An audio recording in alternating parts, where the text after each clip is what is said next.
Next on WVUA News at 5, an update on the search for missing Homewood teen Gray Goodwin. Plus, is Tornado Alley really in the plains, or is it in our own backyards? And we take you to the scene of a train derailment for details on the crash that killed 4. The news is next. From the campus of the University of Alabama, live, local news.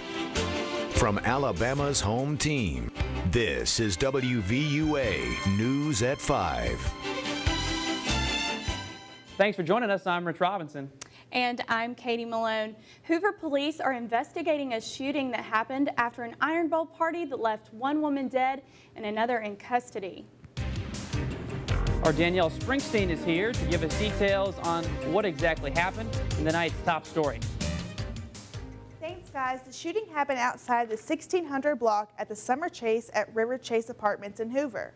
Shortly after 7 p.m., shots rang out at an Iron Bowl party after a verbal argument that got physical and left one woman dead. The victim, 34-year-old Michelle Shepard, was pronounced dead at the scene. Police say the suspect and the victim did not know each other and were both Alabama fans. The shooting is still under investigation. As soon as more details are released, we will be sure to bring them to you. Reporting live in the studio, I'm Danielle Springsteen. Back to you guys. For the past few years, campus shootings and security breaches are forcing public and private school systems to tighten up their systems when it comes to our children.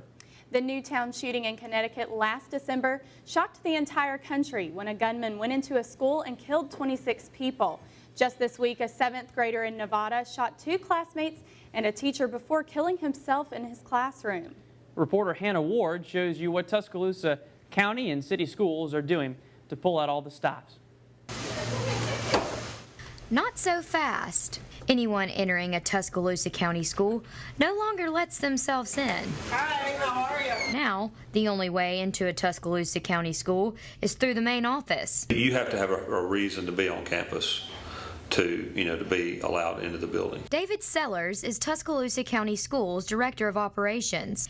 He constantly inspects the school system's recent $200,000 security upgrade. School systems now have more security cameras, doors that constantly stayed locked to the outside, and no weapon signs that are all over the campuses. With all the new enhancements, Sellers knows that securing a school goes well beyond technology. We certainly always look at ways to evaluate our safety plans, ways that things can be done better. Tuscaloosa City Schools made similar upgrades.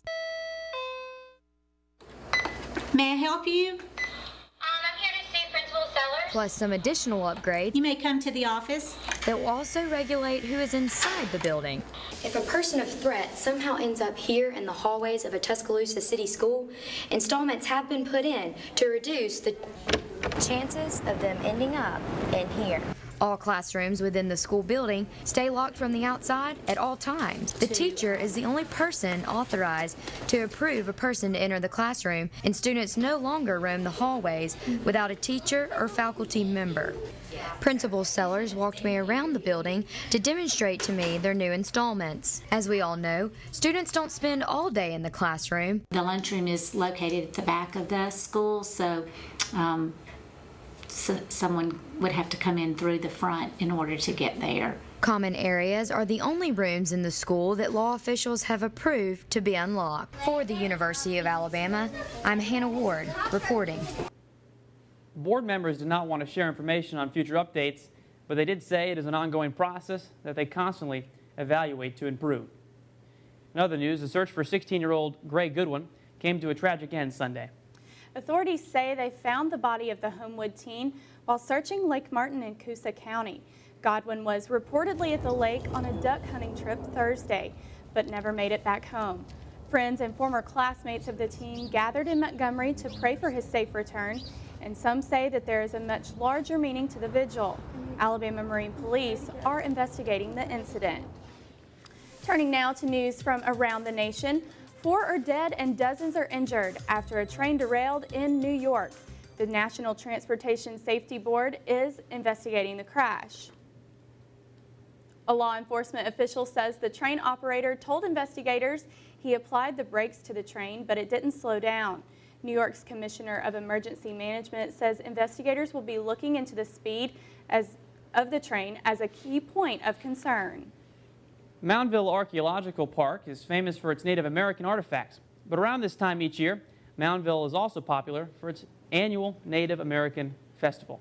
Reporter Taylor Crosby shows you how the event brings history to life. For over 20 years, Butch Fuller has demonstrated his fire-making skills.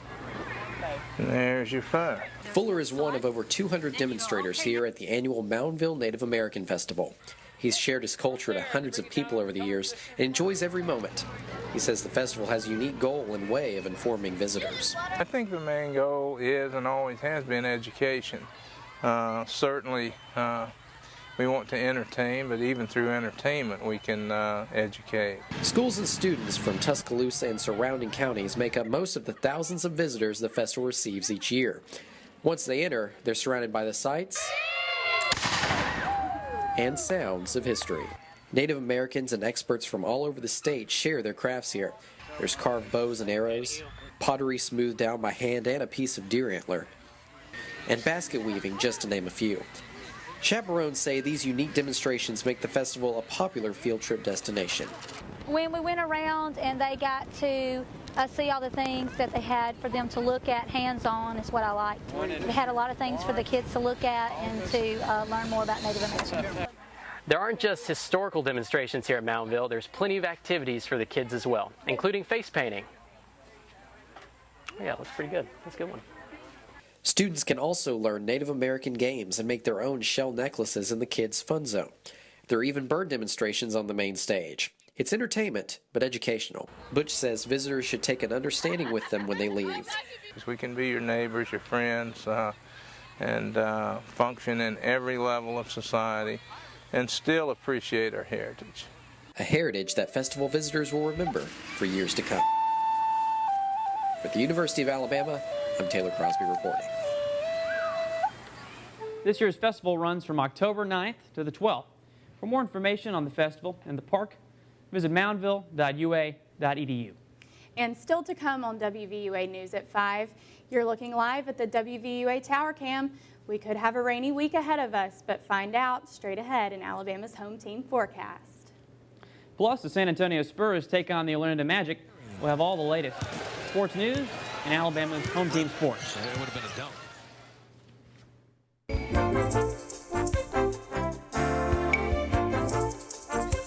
Well, good afternoon. Thanks for tuning in to WVUA News at 5. Here's a live look at our tower cam. Gloomy skies over Tuscaloosa right now, and temperatures are in the mid-60s right now in Tuscaloosa, 65 degrees, and the humidity is quite high. Look at that humidity, 84%. The dew point is up at 60 degrees. It feels muggy. It feels nasty outside right now, but it doesn't feel that way everywhere across the United States. Look at Cut Bank, Montana. They're at 2 degrees right now.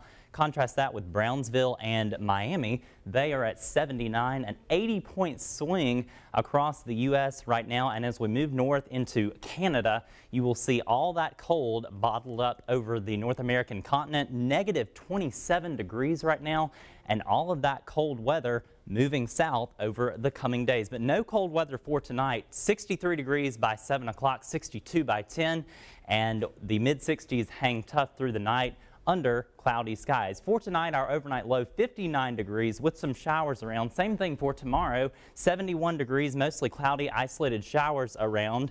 And here's a look at your 7-day planning forecast. 70s over the next 2 days for afternoon highs, with the rain chances elevated throughout the week, and our lows take a tumble by Saturday as we get down to 38 degrees by Saturday morning.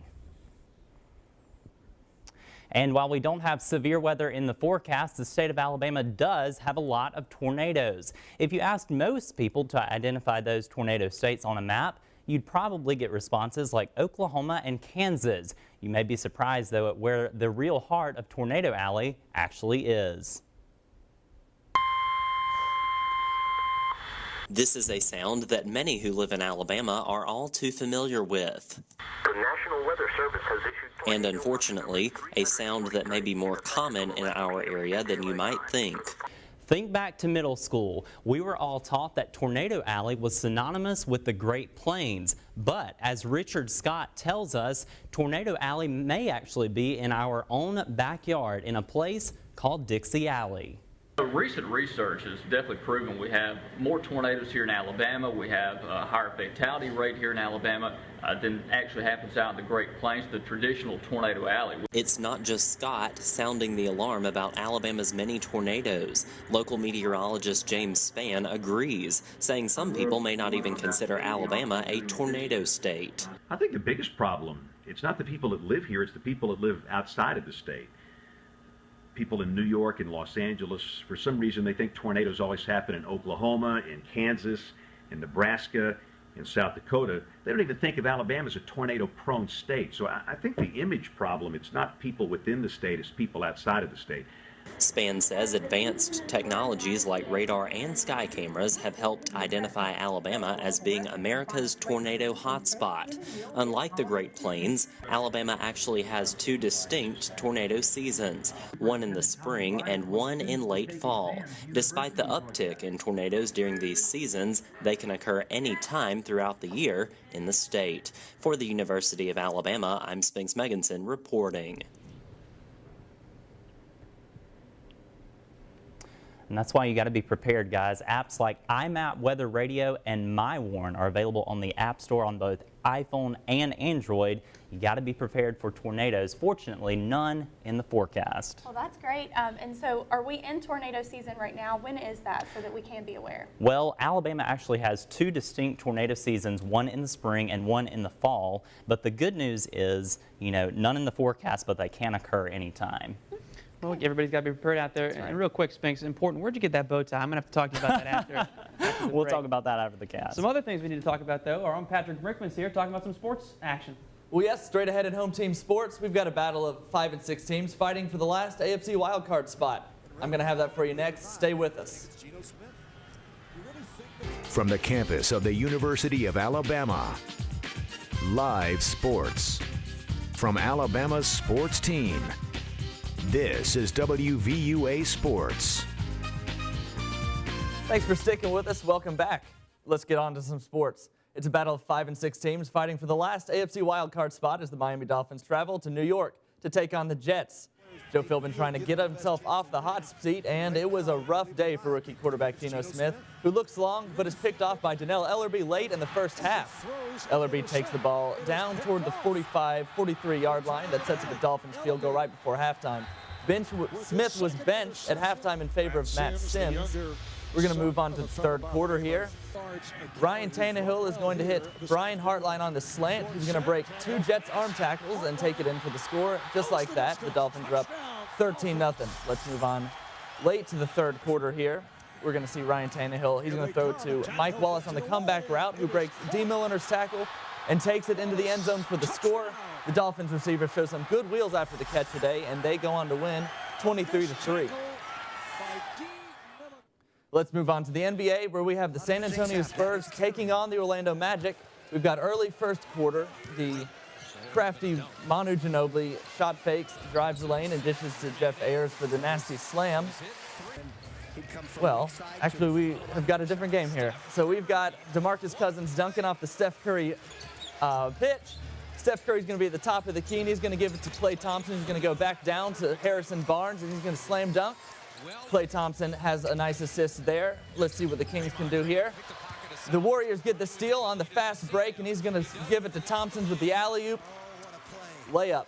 We're going to see Harrison Barnes running down the court, and moving on to the second quarter, we've got Klay Thompson again. He's going to pull up and shoot the three. He's been hot so far this year, and Steph Curry is pumping up the San Francisco faithful. We've got the Kings moving on. And the Warriors going down. We're going to get Andrew Bogut with the slam. I believe the Golden State Warriors will go on to win this game. Let's keep moving forward. Oak Mountain State Park hosted the Endurance Mountain Bike Series this past weekend. It features over 50 riders from across the country. Reporter Russell Jones shows us how these athletes prepare for such a challenge. On most Saturdays in the South, football is king. But at Oak Mountain State Park, there's a battle for King of the Mountain taking place. This is the 8th race in the Maxis Southeastern Endurance Cup Series, and it's a 6-hour battle to the finish line for individual and team mountain bike racers.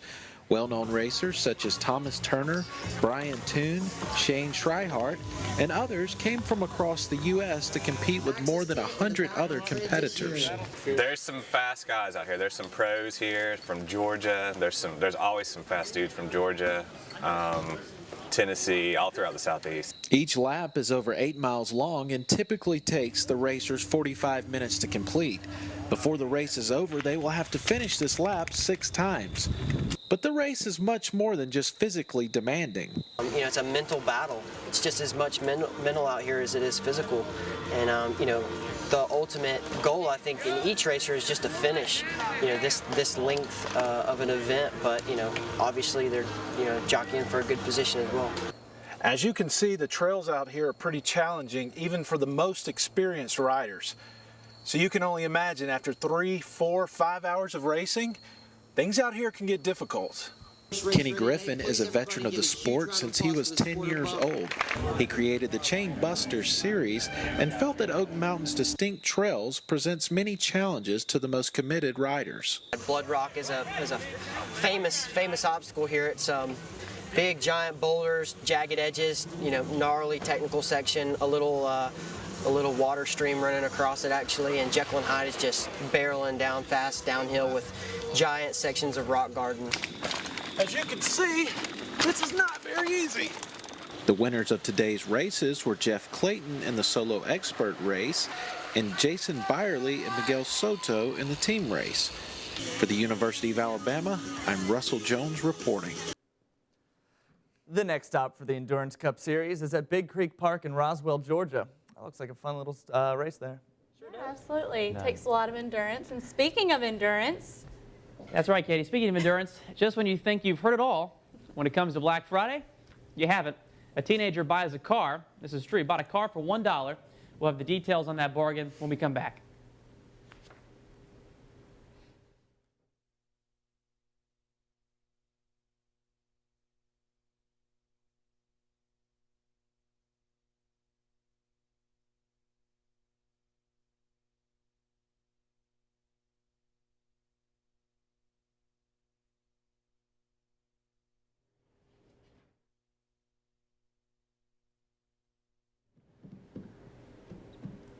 Now, Black Friday will leave a more lasting impact on a Texas teenager after he got a chance to buy a car for $1.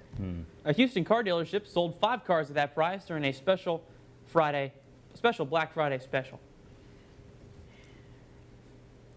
Reginald Anawukuru was standing by one of those cars when his salesman came over and put the low sticker price on the hood. Anawukuru's mother also got a car for $1. The dealership has been running the special, guys, since 2008. Wow. Yeah, wow, very impressive, Katie. I bought my car for $2, but that's a different story. We'll talk about that later as well. That's all we have for you tonight. For more WVUA news, check out our website at WVUATV.com. And don't forget to join us for more local news at 6 and 10. Have a great evening. See you then.